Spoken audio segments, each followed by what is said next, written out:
کیا آپ جانتے ہیں کہ قیامت کے دن بہت سے لوگ ایسے آئیں گے جن کے پاس پہاڑوں جتنی نمازیں ہوں گی مگر وہ سب کی سب راکھ بن کر اڑ جائیں گی۔ ایک انسان برسوں تک سجدے کرے، سردی کی تھرتھراتی راتوں میں اٹھ کر وضو کرے، میٹھی نیند قربان کر کے مصلے پر کھڑا ہو اور پھر جب وہ اللہ کے سامنے پیش ہو تو اسے معلوم ہو کہ اس کی زندگی بھر کی یہ محنت صفر نکلی۔ رد ہونا ایک الگ دکھ ہے، مگر عبادت کا ضائع ہو جانا وہ خسارہ ہے جس کی تلافی ممکن نہیں۔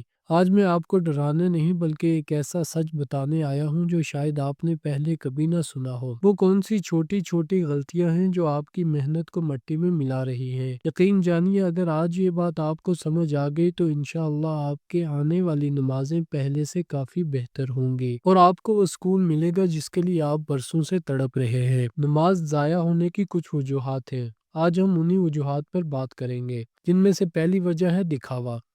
ہم اکثر سمجھتے ہیں کہ دکھاوا صرف ایک گناہ ہے، مگر نماز میں چھوٹی سی سوچ بھی اسے ضائع کر دیتی ہے۔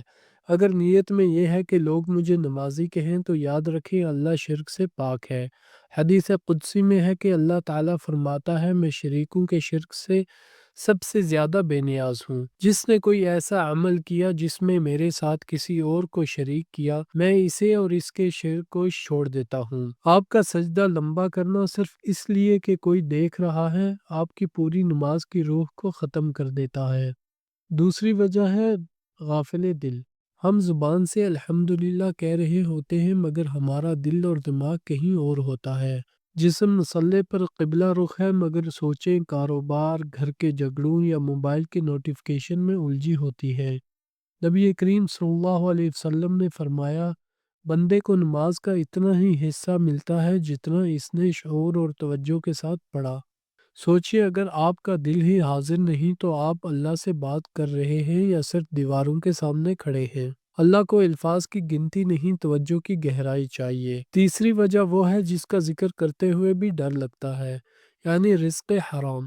یہ وہ کڑوا سچ ہے جو بڑی سے بڑی عبادت کو راکھ کر دیتا ہے۔ صحیح مسلم کی روایت ہے آپ صلی اللہ علیہ وسلم نے ایک ایسے شخص کا ذکر کیا جو دور دراز کا سفر طے کر کے آئے، بال بکھرے ہوں، ہاتھ آسمان کی طرف اٹھا کر پکارے یا رب یا رب۔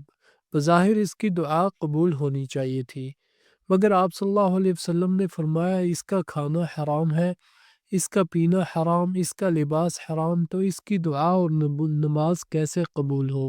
یاد رکھیں پاکیزگی صرف وضو سے نہیں آتی بلکہ رزق حلال کی کمائی سے بھی آتی ہے۔ حرام کے لقمے سے بنی ہوئی توانائی جب سجدے میں جاتی ہے تو وہ سجدہ قبولیت کی خوشبو سے محروم رہتا ہے۔ چوتھی وجہ ہے بندوں کے حقوق۔ ہم مصلے پر اللہ کو تو منا لیتے ہیں مگر مصلے سے اٹھتے ہی اس کے بندوں کا دل دکھاتے ہیں۔ یہاں ایک بات ہمیشہ یاد رکھیں اللہ مقدار نہیں معیار دیکھتا ہے۔ آج کل کی دنیا کی ہی مثال لے لیں، اگر آپ اپنے بزنس میں صرف مقدار یعنی کوانٹٹی پر زور دیں اور معیار یعنی کوالٹی گرا دیں تو آپ کا بزنس فیل ہو جائے گا۔ بالکل اسی طرح اگر آپ کے ہزاروں نمازوں میں خشوع اور خضوع کا معیار نہیں تو وہ رب کے حضور وزن نہیں پائیں گی۔ اللہ کو ہماری ٹھوکریں نہیں ہمارا اخلاص چاہیے۔ پانچویں وجہ ہے گناہوں سے محبت۔ قرآن میں آتا ہے کہ نماز بے حیائی اور برائی سے روکتی ہے۔ اگر نماز ہمیں بے حیائی اور برائی سے نہیں روک رہی تو ہم صرف ایک رسم پوری کر رہے ہیں۔ اور چھٹی وجہ ہے جلد بازی۔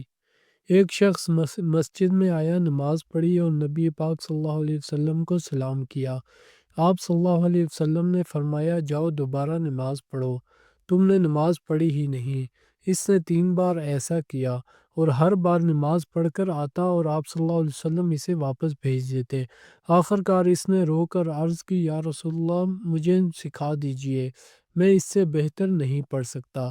تب آپ صلی اللہ علیہ وسلم نے اسے بتایا کہ جب تک ہر رکن میں اطمینان اور سکون نہ ہو وہ نماز نہیں کہلاتی۔ جسے ہم فرض اتارنا کہتے ہیں وہ اصل میں نماز ضائع کرنا ہے۔ میرے بھائیوں اور بہنوں، نماز کو بوجھ نہیں ایک ملاقات بنا لیجئے۔ وہ سجدہ ہی کیا جس میں سر تو جھکا ہو مگر ضمیر سویا ہوا ہو۔ وہ قیام ہی کیا جس میں زبان تو چل رہی ہو مگر دل خاموش ہو۔ یاد رکھیے جس دن نماز فرض سے ہٹ کر آپ کی ضرورت بن گئی اسی دن زندگی بدل جائے گی۔